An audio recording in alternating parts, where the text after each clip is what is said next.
Salute Mehrin, salute সাহসিকা।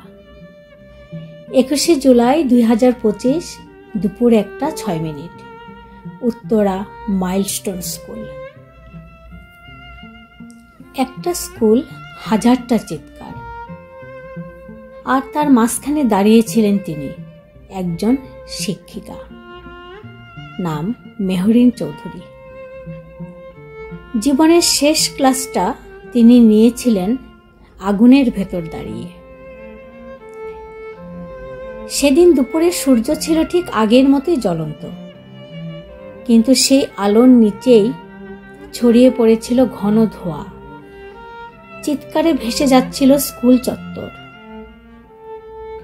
প্রশিক্ষণ যুদ্ধ বিমানটা বিধ্বস্ত হয়েছিল ঠিক সেই গেটের সামনে, যেখান দিয়ে বাচ্চারা রোজ বাড়ি ফিরত হাসি মুখে। কিন্তু আজ কেউ ফিরেনি হাসি মুখে। যেখানে সবাই দৌড়েছে নিজের প্রাণ বাঁচাতে, সেখানে মেহরিন ফিরেছিলেন পেছনে। ছোট ছোট মুখগুলোকে ধরতে, টানতে, ঠেলতে।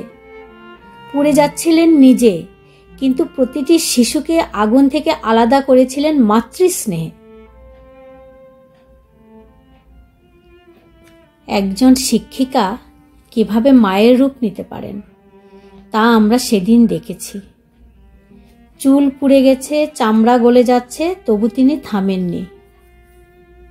একবার শুধু বলেছিলেন, ওরাও তো আমার বাচ্চা, ওদের ছেড়ে কিভাবে যাই? যদি যেতেন তাহলে খালি হতো আরো 20 জন মায়ের বুক, লম্বা হতো মৃত্যুর মিছিল। তিনি সেটা হতে দেননি।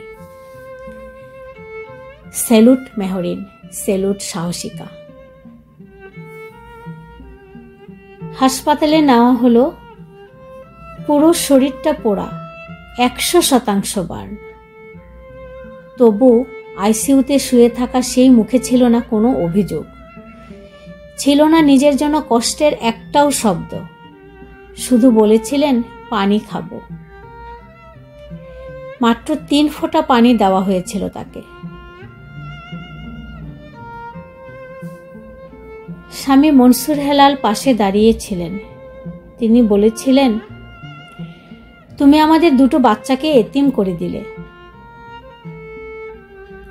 আর মেহরিন ফিসফিস করে জবাব দিয়েছিলেন, শুধু ওরা না, এই স্কুলের প্রতিটি বাচ্চাও তো আমার সন্তান। আমি কিভাবে ফেলে আসি? সেলুট মেহরিন, সেলুট সাহসিকা। শেষ দেখা, শেষ কথা, শেষ ছোঁয়া। তবু মনসুর সাহস করে স্ত্রীকে ছুঁতে পারেননি। পুরা শরীরটা ছোঁয়ারও উপযুক্ত ছিল না। তবু শেষবারের মতো মেহরিন স্বামীর হাতটা বুকে চেপে ধরে বলেছিলেন, তোমার সঙ্গে আমার আর দেখা হবে না। আজ তিনি নেই, কিন্তু তার গল্পটা আছে।